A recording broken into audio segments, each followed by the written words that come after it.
Good afternoon, friends. Stephen Ben-Nun with Israeli News Live. I want to share this clip with you, our friends here over on Patreon, because we're going into issues that could possibly happen here on the Earth even as early as this year. Talking about magnetic pole shift, things like that. What does it mean? How's it going to affect us here on the Earth?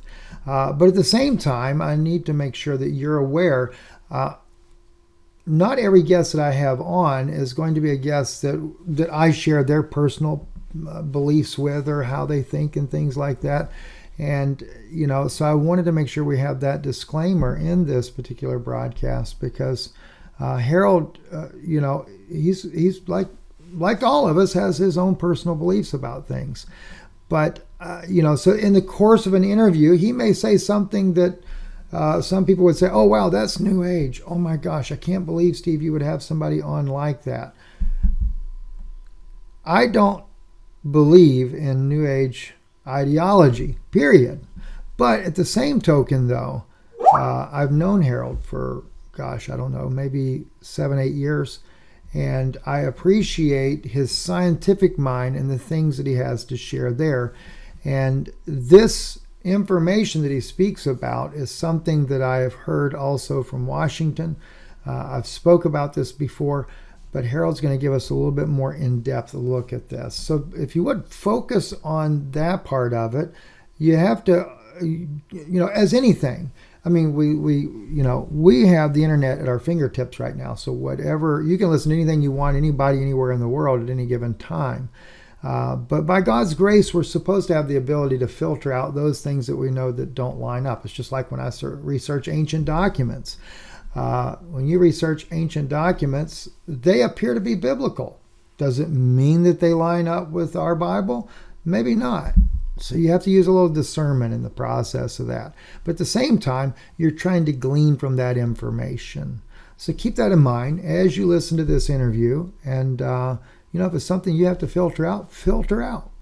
But it's concerning to me about this magnetic pole shift because I want people protected.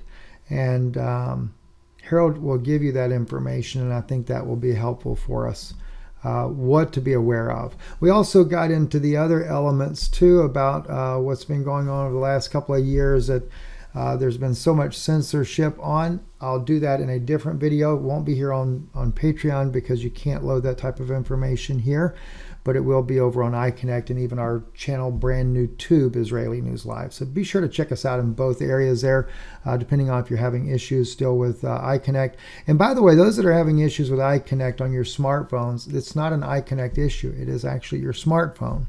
And there is something that you've got to update in there. I need to do a video about that to kind of help you guys out with that. The people at iConnect did write me details what to share with you. So hopefully I can do that and get you guys going to where you can watch what's going on. Anyway, Stephen Ben-Nun, Israeli News Live. Thank you for listening.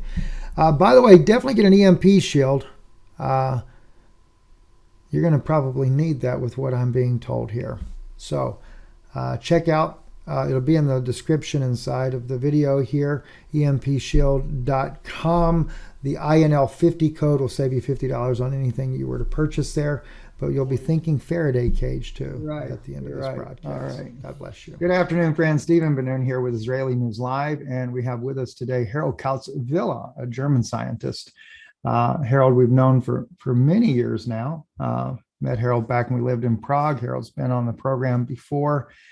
And his research, and I should say connections as well, not just research, but connections with other scientists and stuff, give him an edge unparalleled to many in the world today. And so we're gonna just kind of be just rambling today on an array of different topics, and including that of where Dr. Ardis has kind of stirred up the world with the storm of snake venom and vaccine and different things like that, as well as looking at different effects that we could be facing here in 2022, things that are happening on the planet, whether it be affected by space or whatever the case may be. So we're just going to get into all kinds of things. So Harald, thank you for joining me today. to discuss this wide array of topics. Let's go for it. All right. So, maybe before we get into the issue about venom, you had written me an email, and it was very, very captivating for me, because you mentioned about a magnetic pole shift. And I know that with the people I know in Washington, they have already been saying this to me for some time. And I've shared that with our listeners. And yet some of these things are very difficult for people to wrap their minds around. And of course, what causes it? How often does it happen?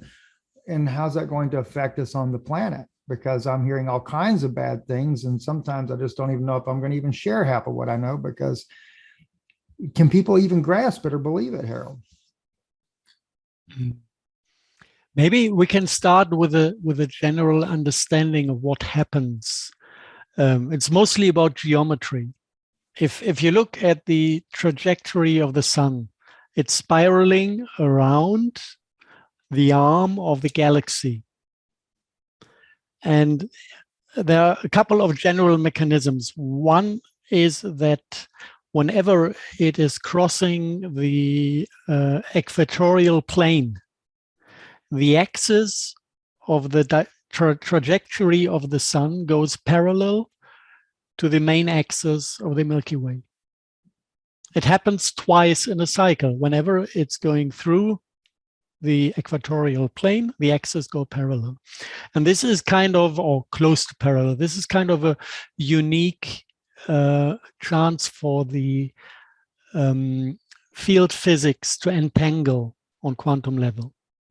So it's like a recharging point.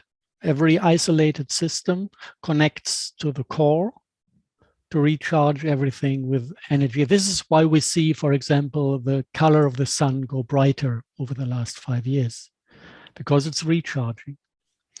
This is one thing happening, and we are at the moment exactly in a transit through the equatorial plane. It takes like 3-4 years until it's fully done. There's a little tolerance in the angles to have that effect, but it's happening. I mean, look at the sun, how it flies. It's basically a trajectory, and the planets are spinning around it. So it's like something to pull a cork if you take the full picture. When you see the motion pattern of Earth, for example, this is how it goes. And the other thing is, the sun is plasma. Part of this Earth is liquid inside. It's in a plasma state. It's working like a huge dynamo. And those two are also entangled with each other, so that basically the axis and the motion patterns and an energy transfer from the sun plasma to the Earth plasma is going from two different scales of a fractal quantum system.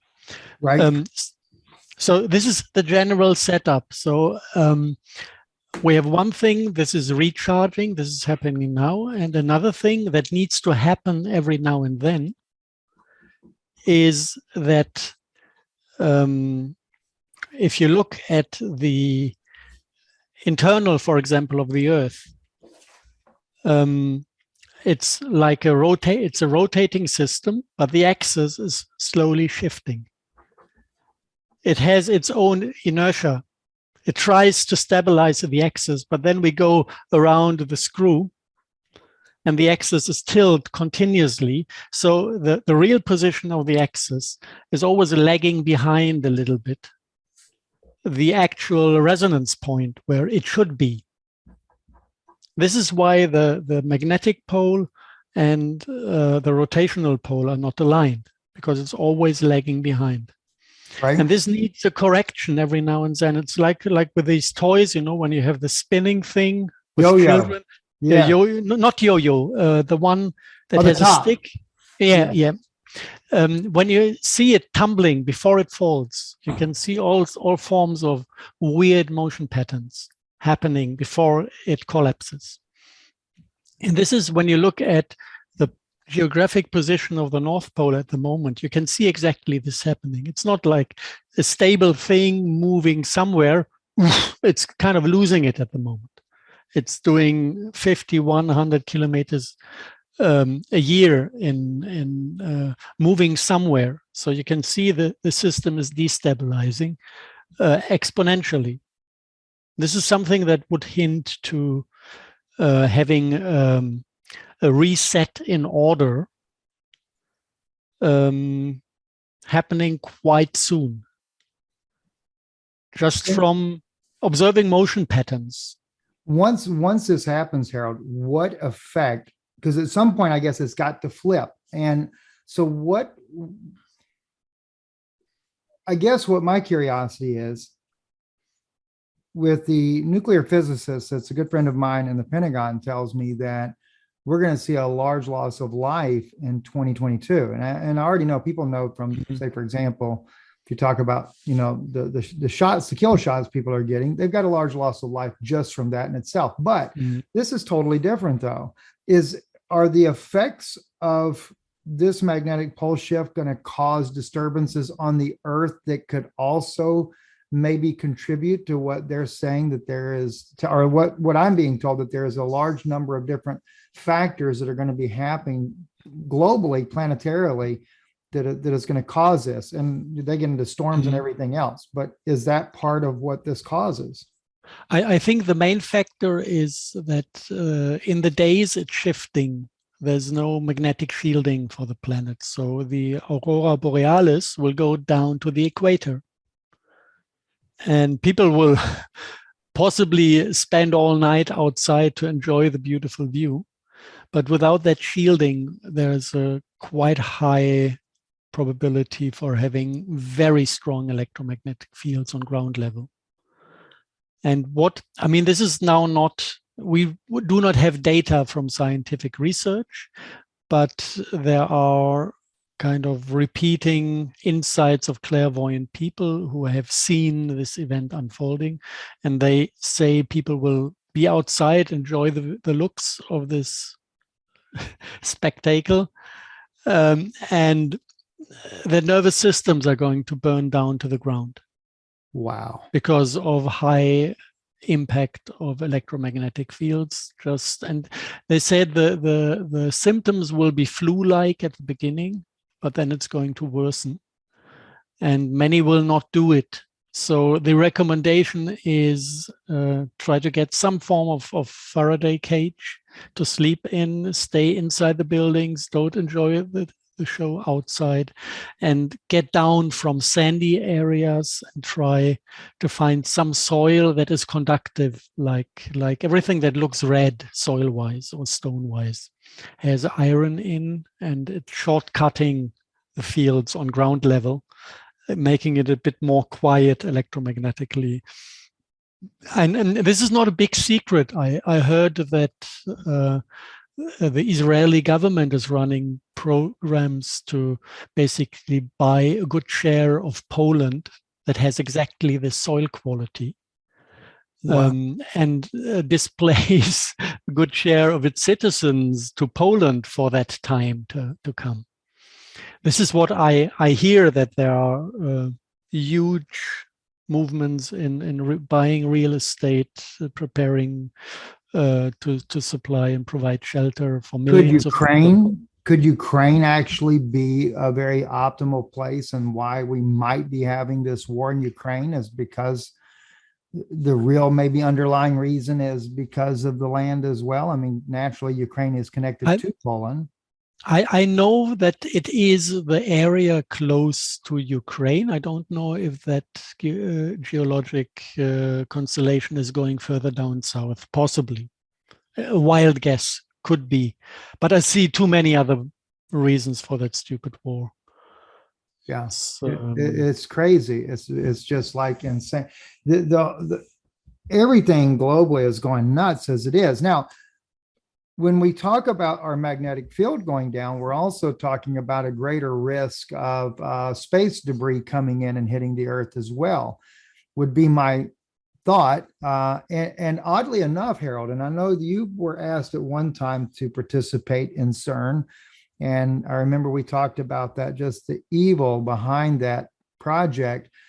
But I was told that this year they were using CERN to create a magnetic field around the Earth to try to deflect a couple of incoming asteroids that we had.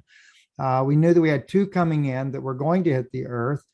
And one of those actually came over the northern part of the United States. I remember in the news they were talking about this huge boom, but it was a cloudy day, so nobody really got to see it. They just heard this huge boom and it shook the ground. And so I said, well, I guess the CERN failed at the project. Then I was told, no, it was successful. It did exactly what they wanted it to do, was to deflect the asteroid.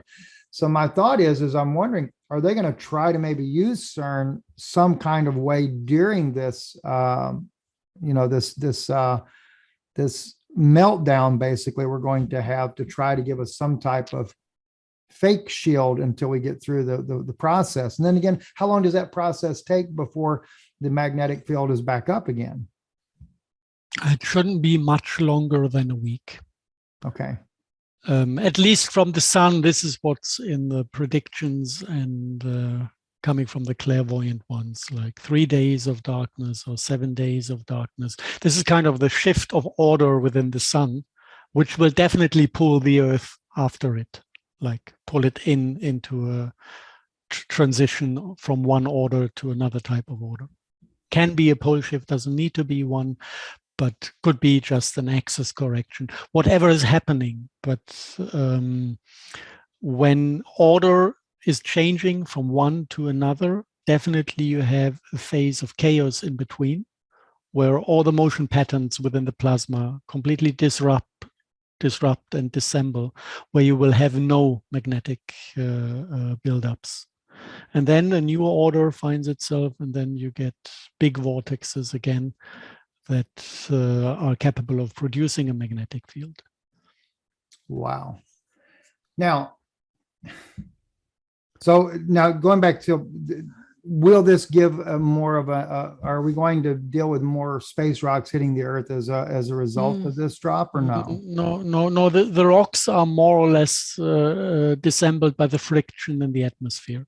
If they are big enough, they get through. If they are small, they just make a beautiful sign where you can wish something. Wish upon a shooting star, right? I got you. So, and now weather-wise, does the magnetic pole shift that we're looking at, or the magnetic field flipping, I should say, will this also affect, say, storms, things like that on the Earth? Are we going to see that type of events as well?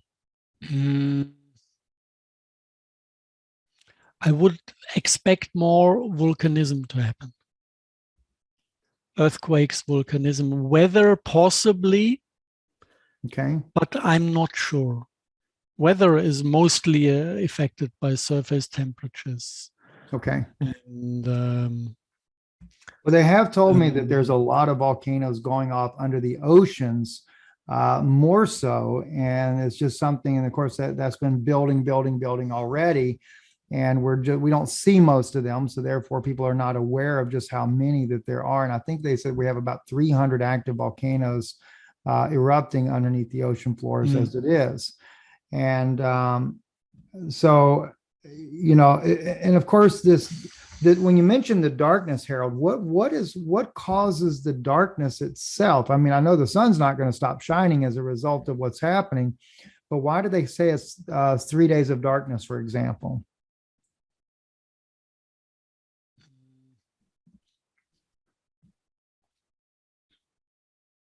I think a lot of the things said about the sun are bullshit. Because people don't study plasma physics well. For example, in an ignited, in a self-organizing plasma, there is no thing like temperature. Temperature is something that exists in total chaos. It's kind of the average motion pattern from A to B, going into all sorts of directions. Plasma, most of the velocity of atoms is directed, and you have speed of a plasma stream where the kinetic energy is stored in. So what would you say? Because it's rotating at high speed. Is it hot or is it cold? You know, you have the kinetic energy, but it's in a directed motion pattern. Those motion patterns, this is something also not known by mainstream physics. There is something called the Taylor microscale. If you have a vortex, the vortex creates subvortexes, and then it creates subvortexes, and then it creates subvortexes. So it's a fractal motion pattern.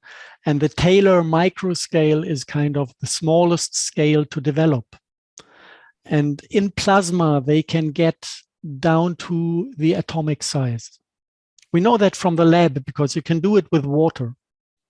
If you move water under suction, you get basically water molecules that develop chains, and then only the hydrogen is rotating around it. And then you do not have the binding forces of water anymore.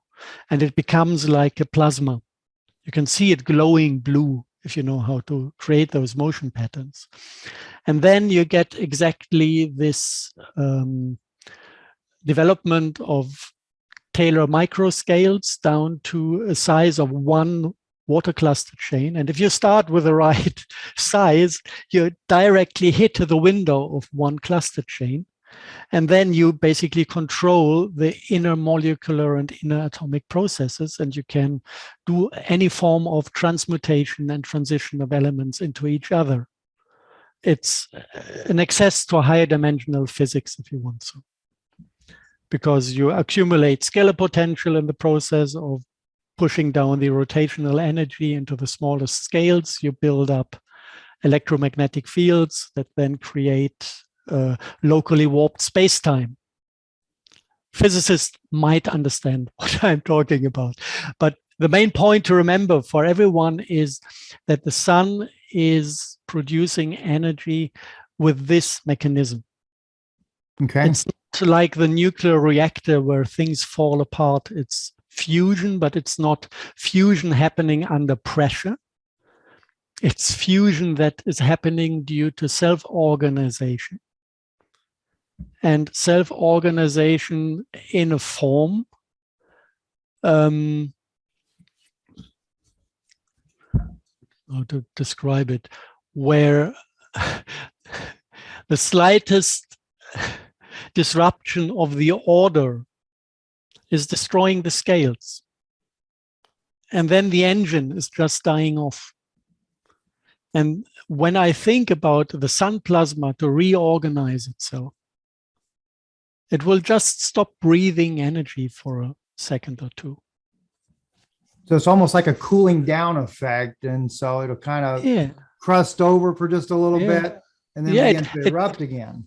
It might be getting extremely hot locally, but heat radiation is not what arrives from the sun.